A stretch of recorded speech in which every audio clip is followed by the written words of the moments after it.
Hello everyone, আবার আপনাদের সাথে আমি জ্যোতিষের আরেকটা পার্ট 2026 এবারে আসছি একটু মেন্ডান অ্যাস্ট্রোলজি নিয়ে কথা বলতে। তাহলে মেন্ডানের উপরে নির্ভর করে তাহলে আমরা মানুষরা এই যে হিউম্যান বডি বা ফিগার, এটা কি নাথিং বাট এ ওয়েভ। আমরা নিজেরাও আছি একটা ওয়েভের মধ্যে, পৃথিবীটাও একটা ওয়েভের মধ্যেই আছে, তাই তো? কারণ ইথার ভূমির থেকে 0.1 সেকেন্ড উপর থেকে ইথার সেই তরঙ্গ ঢেউ। তাহলে মজার ব্যাপার, এই যে আমরা অ্যাস্ট্রোলজির ভাষায় শুনি বিভিন্ন গ্রহ নক্ষত্রকে ঠাকুর দেবতা বানিয়ে যে কথাবার্তাগুলো, এগুলো তো ফেক কথাবার্তা, 1000 টাইমস ফেক। শনি কোনো দেবতা নয়। এই যে যা পারে এই দেবতা সাজিয়ে যে বিভিন্ন প্রোডাক্ট, এগুলোকে আমি মনে করি প্রোডাক্ট। জ্যোতিষের ভাষায় এগুলো কিচ্ছু নেই, কোথাও লেখা নেই। বা কোনো প্ল্যানেট আপনার ঘরের জানলা দিয়ে ঢুকে এসে আপনার ঘরে বসে থাকেনি। এক একটা প্ল্যানেট কত আলোকবর্ষ দূরে বসে আছে। তাহলে 2026 সংখ্যাতত্ত্বে 1, নিউরোলজিক্যালি যদি আমি দেখি তাহলে কিরো মতে রবি, হিব্রু মতে কেতুর বছর, তাই তো? তাহলে আমরা সবাই জানি আমাদের সোর্স অফ এনার্জি হচ্ছে সান। তাহলে সানের যে বলয়ের ভিতর যে বায়োবিয় বা যে গ্যাসটা ঘুরছে, সেটা কি হিলিয়াম আর হাইড্রোজেন, তাই না?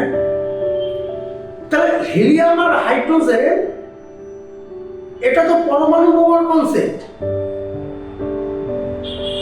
জ্যোতিষ কিন্তু কখনোই বলেনি যে সূর্যকে প্রণাম করো, কোনো বইয়ে লেখা নেই, কোথাও লেখা নেই।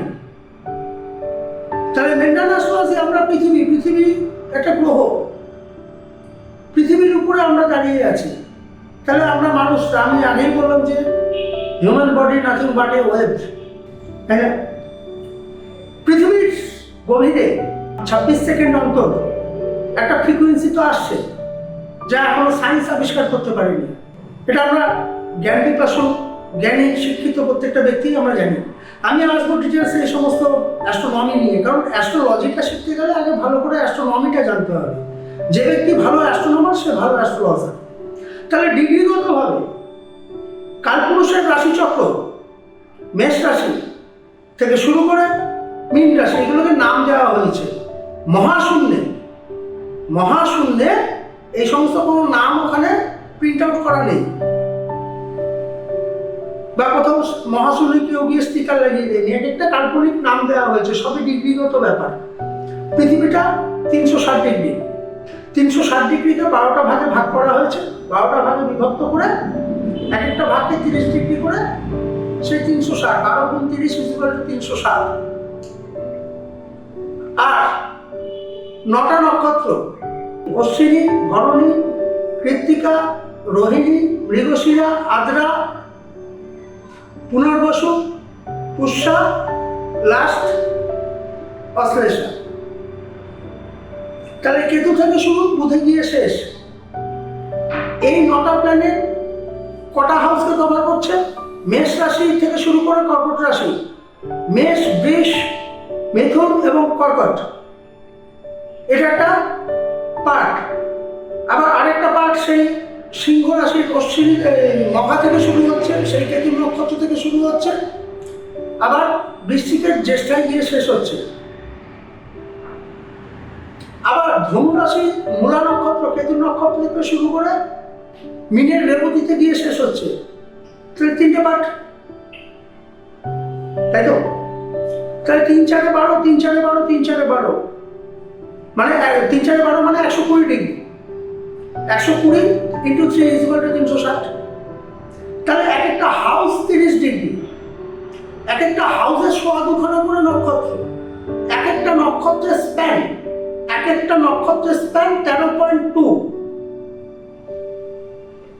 তাই তো? তাহলে 13.20 = 2.5 = 30 ডিগ্রি। তাহলে সেই 30 ডিগ্রিটাকে 3.20। আবার একটা নক্ষত্রের স্থান 13°20'।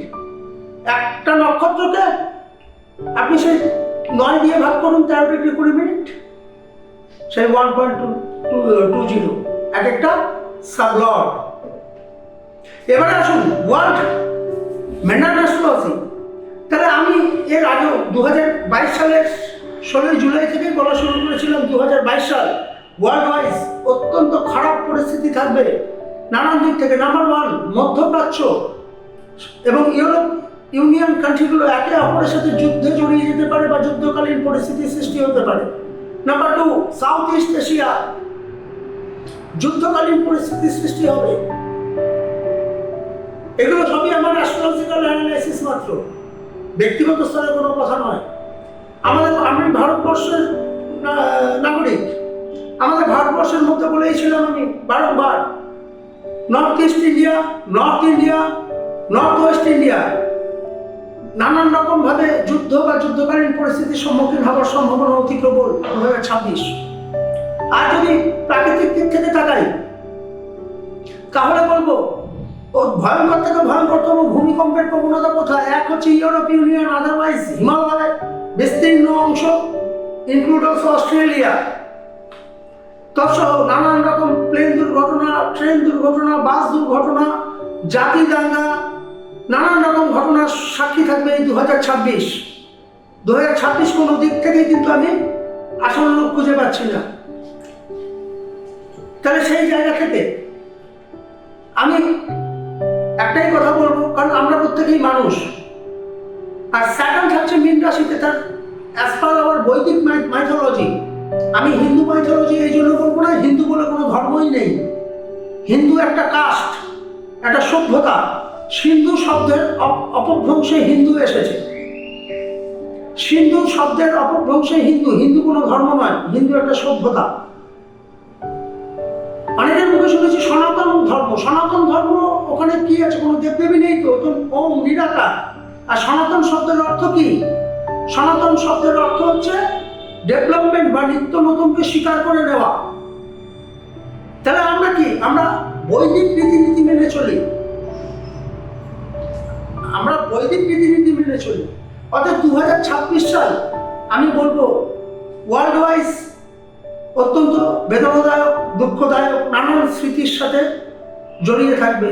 কারণ শনি ইতিহাসের কারক, স্যাটার্ন হচ্ছে ইতিহাস। আর ইতিহাস থেকে আমরা কি পাই? সবই বেদনা, দুঃখ। 26 সাল ওয়ার্ল্ডের জন্য খুব একটা ভালো কিছু খুঁজে পাওয়া যাচ্ছে না। যাই হোক, প্রত্যেকেই ভালো থাকবেন। আগামী দিনে আসবে এটাকে নিয়ে ডিটেলসে। নমস্কার।